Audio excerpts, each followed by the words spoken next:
Let me ask you something. What is stealing your peace right now? Not something that already happened, not something happening today. I'm talking about something that hasn't even happened yet. The conversation you're afraid to have, the medical report you're waiting for, the bills you don't know how you'll pay, the relationship you're terrified might fall apart. Be honest, how many nights have you lost sleep over a future that doesn't even exist yet? You wake up with a heavy chest. Your mind races before your feet even touch the floor. You replay worst-case scenarios over and over until fear feels more real than reality. But here's something you may have never considered. What if the burden you're carrying was never yours to carry? Tonight, we're going to discover what Jesus really meant when he said, "Do not worry about tomorrow." This isn't another motivational speech telling you to just have more faith. It's a life-changing truth that can finally set your mind free. Stay with me until the end, because we're going to uncover one powerful word hidden in the original Greek language that completely changes the way we understand anxiety. And once you see it, you'll never read Matthew chapter 6 the same way again. Why we worry even when we trust God. If you've ever felt guilty because you worry, this message is for you. Maybe you've prayed, maybe you've quoted Bible verses, maybe you've asked God again and again to take your anxiety away. Yet somehow, the worry always comes back. Then another feeling appears, shame. You begin asking yourself, if I really trusted God, why am I still anxious? But listen carefully. You're not weak, you're not failing God, and you certainly aren't beyond His grace.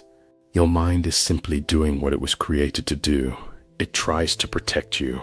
It predicts danger. It prepares for tomorrow. That isn't the problem.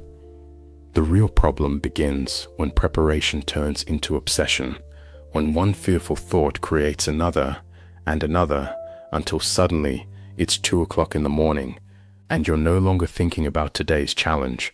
You're living inside a disaster that hasn't even happened. Does that sound familiar? The hidden meaning behind Jesus' words. Most people know Matthew 6. They can even quote it. Do not worry about tomorrow. But very few understand what Jesus was actually saying. When Jesus spoke those words, he used a Greek word called merimnaon.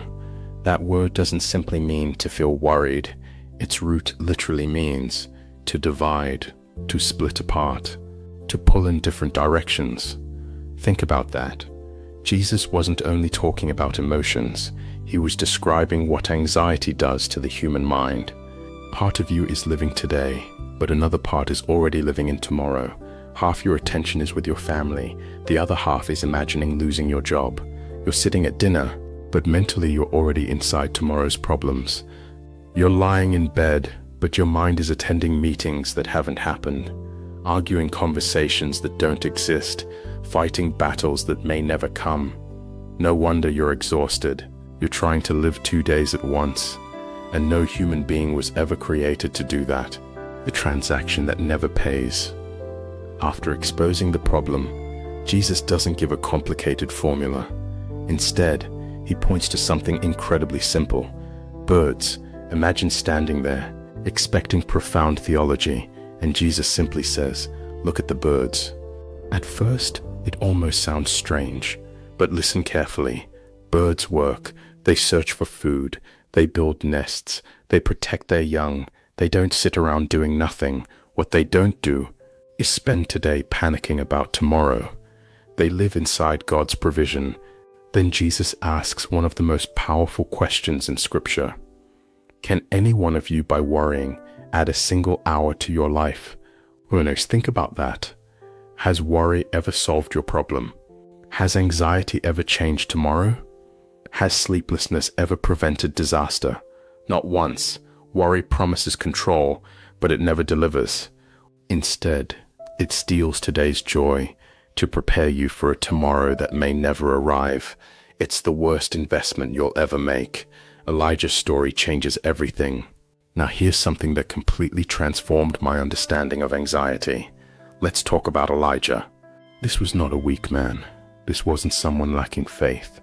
This was the prophet who stood alone against hundreds of false prophets. The man who prayed, and watched fire fall from heaven, one of the greatest spiritual victories in the entire Bible. Yet only one chapter later, everything changed. One woman, Queen Jezebel, sent him a single death threat, just one message, and suddenly the fearless prophet ran into the wilderness, collapsed beneath a tree, and prayed, "God, I've had enough, take my life." Isn't that amazing? The man who had just witnessed one of God's greatest miracles was now overwhelmed by fear. He wasn't defeated by reality, he was defeated by the future he imagined. And here's what I love most. God didn't begin with a lecture. He didn't say, "Elijah, where's your faith?" Instead, God let him sleep. Then he sent an angel with fresh bread and water. Elijah ate, slept again, ate again. Only after restoring his exhausted body did God begin speaking to his heart.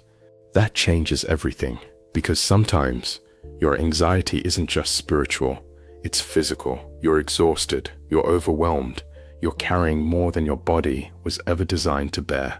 And God understands that. He isn't disappointed in you. He's inviting you to rest,